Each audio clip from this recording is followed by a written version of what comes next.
Sebuah kelompok separatis Yaman, STC atau Southern Transitional Council, tiba-tiba mengguncang ketenangan negara itu. Kelompok yang didukung Uni Emirat Arab ini melancarkan serangan untuk menduduki sejumlah fasilitas di wilayah Yaman yang kaya akan minyak. Serangan kilat itu menjadi alarm peringatan sekaligus tanda merakahnya keretakan antara kelompok-kelompok penguasa Yaman.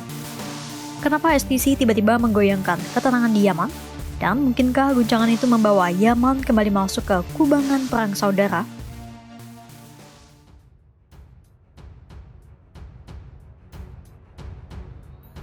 STC adalah salah satu kelompok separatis yang menguasai lebih dari setengah wilayah Yaman Selatan.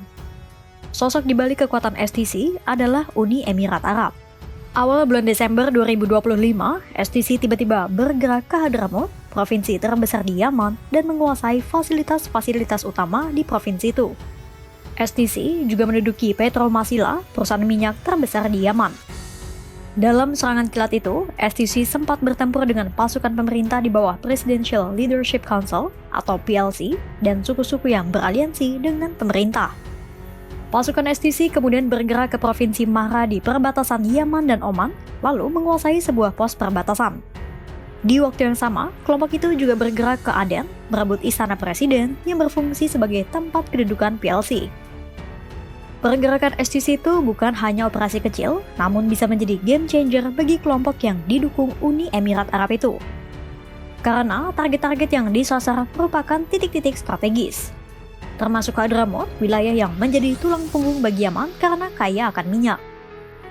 Praktis, serangan itu kini telah memecah keheningan yang rapuh di Yaman, sekaligus melebarkan keretakan antara STC dengan PLC, dua kelompok anti-Houthi di Yaman. Apa artinya eskalasi ini bagi solidaritas STC dan PLC dalam perlawanan terhadap Houthi?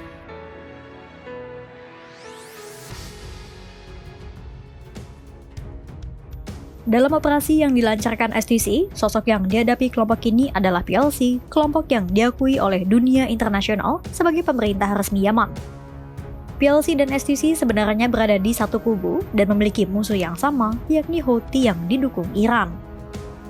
Tapi, PLC dan STC memiliki perbedaan, baik tujuan, wilayah kendali, maupun sosok yang berada di belakang mereka. PLC didukung oleh Arab Saudi yang memiliki visi untuk menjaga Yaman tetap menjadi satu negara agar konflik tidak meluas ke negara-negara tetangga Yaman. Sementara STC didukung oleh Uni Emirat Arab yang bertujuan untuk memerdekakan wilayah selatan Yaman dan menguasai pelabuhan serta jalur perdagangan. STC ingin mengembalikan status Yaman Selatan sebagai wilayah merdeka seperti di tahun 1960-an. Walau tujuan mereka berbeda, mereka tetap memiliki kesamaan, yakni menentang Houthi. Itulah mengapa dalam keanggotaan Dewan Kepresidenan di PLC, ada pula elemen-elemen STC di dalamnya. Bahkan pemimpin STC, yakni Aidarus Al-Zubaidi, juga menjabat sebagai Wakil Presiden Dewan PLC.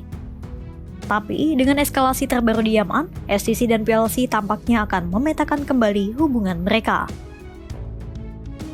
Setelah STC melancarkan pergerakan, pasukan Saudi segera menarik diri dari pangkalan Aden. ABC News menyebut penarikan itu merupakan bentuk dari strategi reposisi Arab Saudi.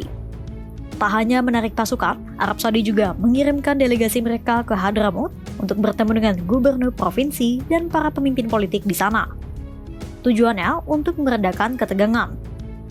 Mayor Jenderal Mohammed Al-Qahtani yang memimpin rombongan delegasi itu menyebut Arab Saudi menolak upaya apapun yang memaksakan fait accompli di Hadramaut. Analis senior Yaman di International Crisis Group, Ahmed Nagy menyampaikan kepada Associated Press bahwa Arab Saudi tampaknya tidak menyukai langkah STC itu. Menurut Nagy, STC telah melangkahi kesepakatan dengan Arab Saudi demi memperluas pengaruhnya di Yaman. Sementara di saat yang sama, Uni Emirat Arab berkilah bahwa pendekatan mereka sudah sejalan dengan tujuan Arab Saudi, yakni menyelesaikan konflik berlapis di Yaman. Uni Emirat Arab menyebut, Yaman harus menentukan sendiri tata pemerintahan dan integritas di wilayah mereka. Apapun alasannya, pergerakan STC itu menjadi penanda terbukanya ketegangan Uni Emirat Arab dan Arab Saudi di Yaman yang sebelumnya tertutup oleh diplomasi. Pertanyaannya, apa dampak dominonya bagi Yaman?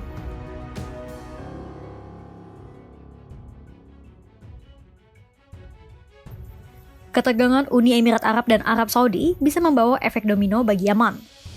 Dengan STC dan PLC yang sibuk berebut wilayah, bisa-bisa Houthi semakin memperkokoh kekuatannya karena kubu yang melawannya sedang terpecah. Jika Houthi menguat dan keretakan di antara PLC serta STC semakin lebar, bisa-bisa jalur perdagangan di Laut Merah dan Teluk Aden menjadi wilayah yang sensitif dan berbahaya. Houthi bisa semakin getol melancarkan serangannya. Sementara Teluk Aden yang memperebutkan STC dan PLC ikut-ikutan jadi jalur panas. Konflik di Yaman pun bisa merembet keluar dengan munculnya rasa was-was di antara dua raksasa teluk, yakni Uni Emirat Arab dan Arab Saudi. Efek domino yang lebih luas lagi, jika STC terus memperluas kendalinya di wilayah selatan, bisa-bisa tujuan STC memerdekakan diri tercapai dan muncullah negara baru di Yaman. Jika keretakan ini diabaikan, Yaman terancam kembali mengalami perang saudara seperti sebelum tahun 2022. Jika perang saudara terjadi, krisis kemanusiaan menanti di depan mata. Tak hanya itu, Iran juga bisa semakin agresif untuk terlibat mendukung Houthi. Serangan kilat yang dilancarkan STC di wilayah selatan Yaman menandai memburuknya hubungan kelompok itu dengan PLC yang didukung Arab Saudi. Perebutan fasilitas minyak, pos perbatasan, hingga istana kepresidenan di Aden menunjukkan ambisi STC untuk memperluas kendali wilayah selatan. Meski langkah itu beresiko memicu ketegangan baru antara Uni Emirat Arab dan Arab Saudi.